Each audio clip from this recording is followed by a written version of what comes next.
Hey everybody, this is Matthew Soltesiak and you're listening to Not the Same Old Lions podcast.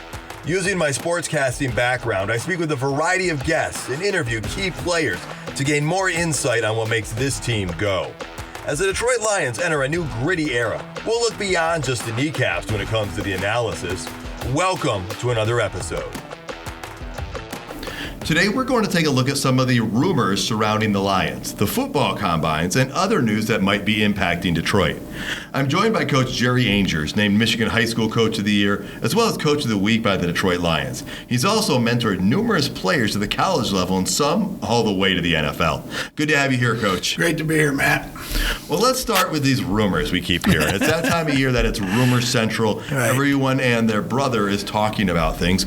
The first name I keep hearing all the time is Lamar Jackson. Oh, yeah. That's I mean, he's under contract. His contract's up, so he's going to become a free agent or franchise with Baltimore. But a lot of fans keep saying, hey, the Lions could trade multiple picks and get Lamar Jackson and send Jared Goff there. What are your thoughts on this? It's funny. I mean, you do, and people are going to stir things up so they can, get their Twitter accounts to light up and things like that. I mean, that's the big one. Yeah, the one I saw the other day was Jared Goff, 3 first-round draft picks for Lamar Jackson. Okay, which would be great. We're trying to build a program here. Exactly. And now we're going to get away some picks, right? Right. So that's one that's like so far out in left field. I agree with you. People are just trying to get clicks on things. Sure. That's one of those ones that you almost don't even want to warrant it, but you just keep seeing it over and over that you're like, okay, this isn't happening. Will Lamar Jackson go to a different team? That could happen. Sure. Is that team going to be Detroit? Yeah. No, not happening. No, I totally agree with you. I mean, that's funny. Drive it up. Let's make those my tweets look good and stir up rumors, right? That's what we do. So the other one we hear is Jalen Ramsey. Mm-hmm. And this is a name, you brought his name up, a couple weeks ago even, and it keeps coming up. I mean, Amon-Ra St. Brown was recently trying to recruit him to Detroit. Yeah. He sent something back, kind of nice, fun and games. Micah Parsons from the Cowboys even weighed in. So that was kind of fun. But what are your thoughts on the Jalen Ramsey rumors? Well, again, I mean, is Jalen Ramsey going to come here? He's probably going to have to take a pay cut. We're trying to build, they're trying to build a program here and get depth within it. Would he be a great fit for us? I think so.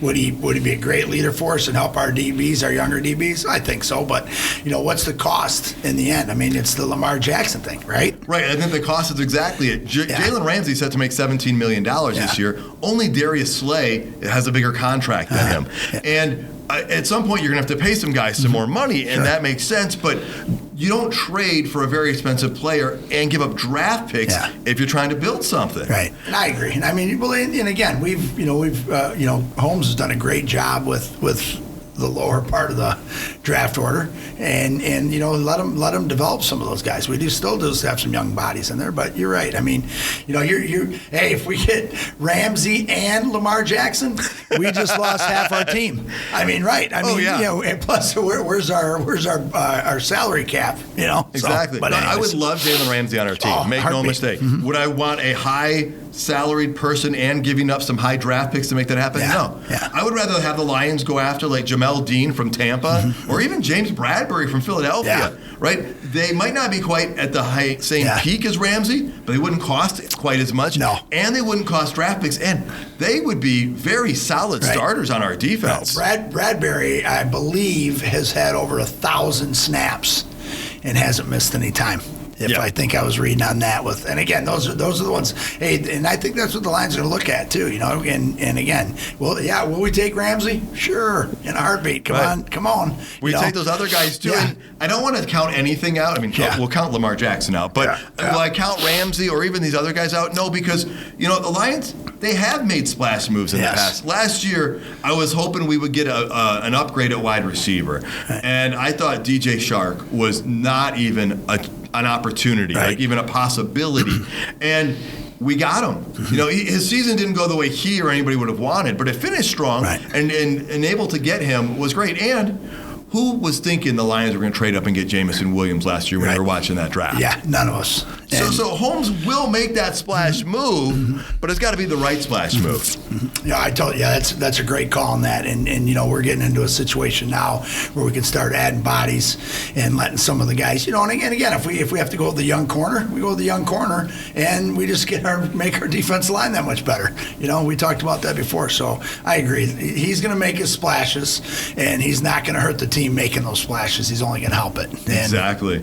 So let's go across Lake Michigan, because rumors are going everywhere with the Green Bay Packers. I mean, Aaron Rodgers, not a rumor, or Aaron Jones, not a rumor. Right. He took a $5 million pay cut to stay with the team. So they're going to keep Aaron Jones for another year. But Aaron Rodgers rumors, they're going left and right and everywhere in between.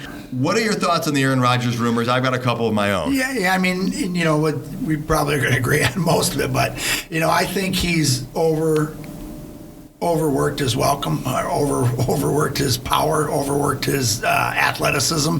I'm sure there's going to be some frustration amongst the higher echelon of the the GMs and the presidents and the coach. You watch things on the sidelines with him and Matt LaFleur on the sidelines, and there's some of those were not pleasant during the Lions game. I watched it. And so I think those are some things you're going to do. Is it can he bring them to a Super Bowl? And is he in the right frame in the mind to do it, or is he better to go off to somebody else? I mean, do you agree with that? Is that what you're thinking, or what do you? I think that the things around are the rumors. Where might he go? Might he stay? Might he retire? Well, the biggest argument I've heard against retirement is Tom Brady just retired. Right. Aaron Rodgers is going to the Hall of Fame. Do you want to go into the Hall of Fame the same year as Tom Brady? Right. Probably not. You want to be at the same. You want your own ceremony. You don't want to be number 2 to Brady. Yeah. I think one of two options. I think he stays with the Packers, or I think the New York Jets are the team that makes the strongest push. They make the most sense, and I think that's the most logical destination if he leaves Green Bay. But back to what you said, you kind of get the feeling that Green Bay is ready to move on. Yeah. It's a little different than Brett Favre, but it's still the same. Sure. They were ready to move on because Brett Favre was a little wishy-washy those last couple of years, and they were ready to say, okay, we're time to go forward. Yep. So they might be in a similar situation. They're going to save, if they do move on from him, whether Love, of course, he's not going to be Aaron Rodgers, but you're going to save a lot of money to put a lot of receivers on the field to help the young guy out. They would say that would help their salary cap a ton. Yeah. And I think all Lions fans are hoping, please don't give them their 3rd Hall of Fame quarterback in a row. Exactly. Yeah, good call. Well, let's move on over to the combines, because the HBCU combine took place recently, and the NFL combine's coming up. Now, fans watch some of this stuff on TV, kind of like the Senior Bowl, but going there in person is a whole different experience. And you were down in Mobile, Alabama at the Senior Bowl. How is the experience for an event like this, not a game, but an event leading up to a game and or just a workout? How is that different attending it in person? I mean, it's pretty cool. That's one of the things we talked about, seeing those guys doing their part, and to play one more game.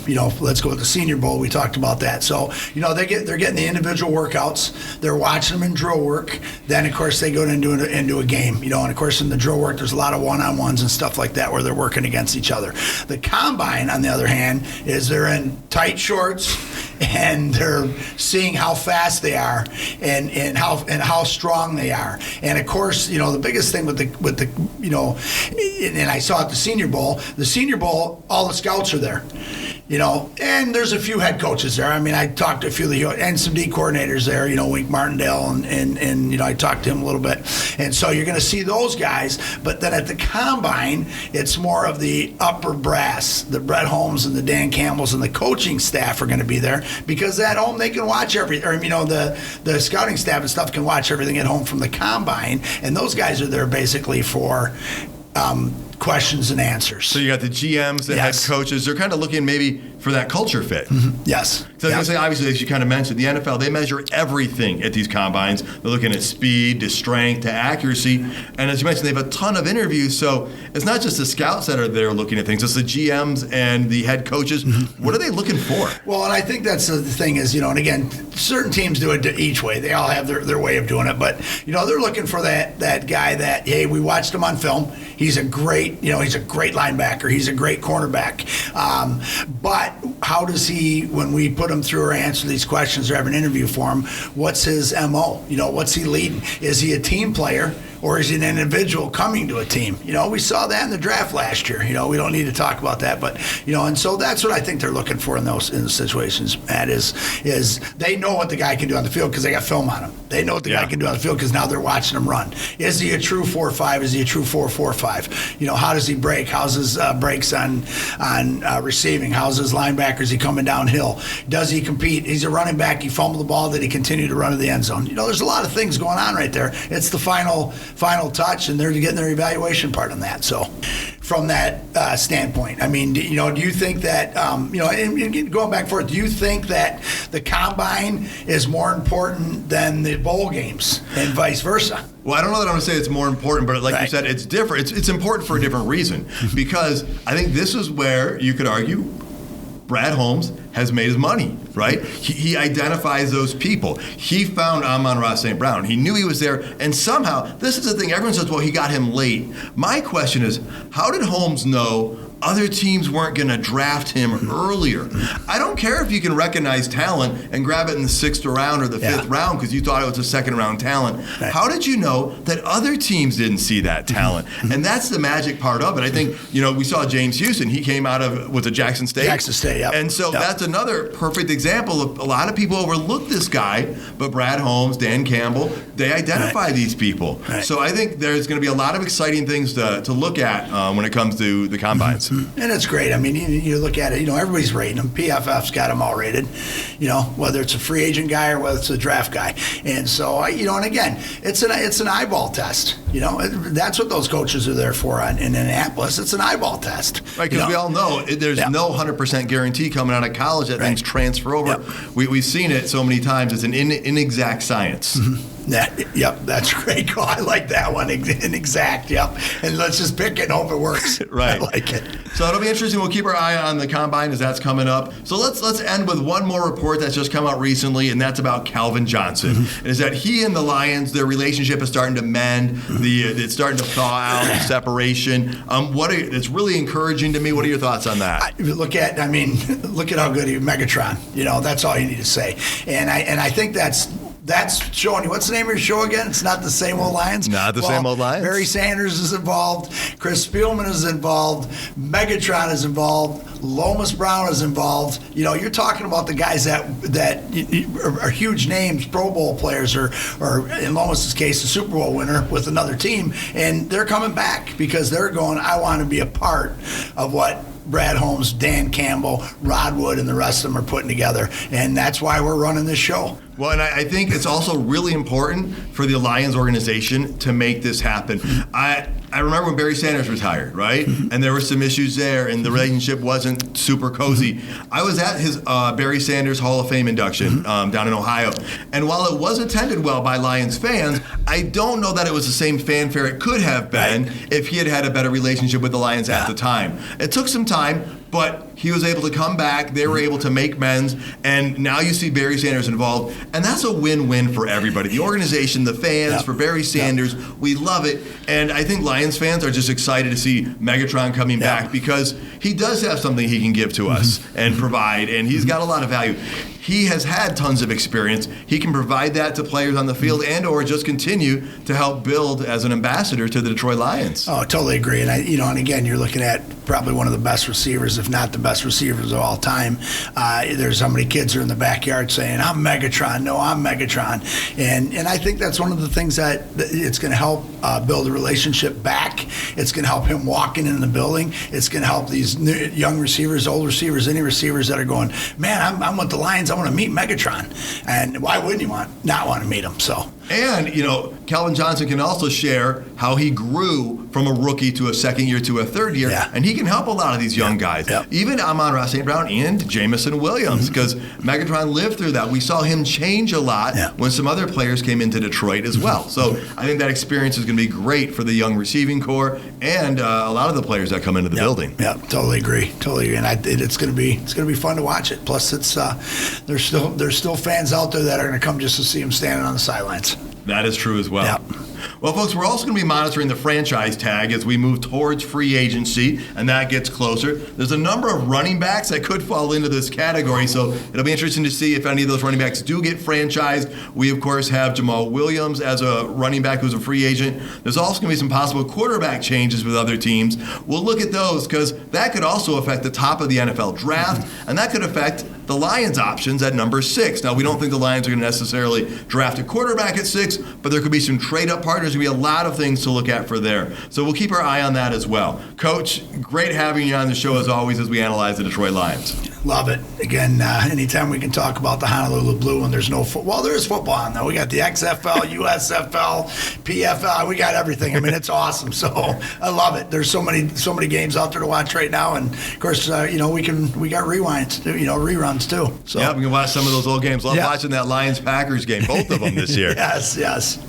All right, folks. Well, hey, thank you so much for tuning in. Please subscribe to Not the Same Old Lions podcast to get alerts about new episodes. And also follow me on Twitter @Matt Soltesiak. And until next time, stay gritty, my friends.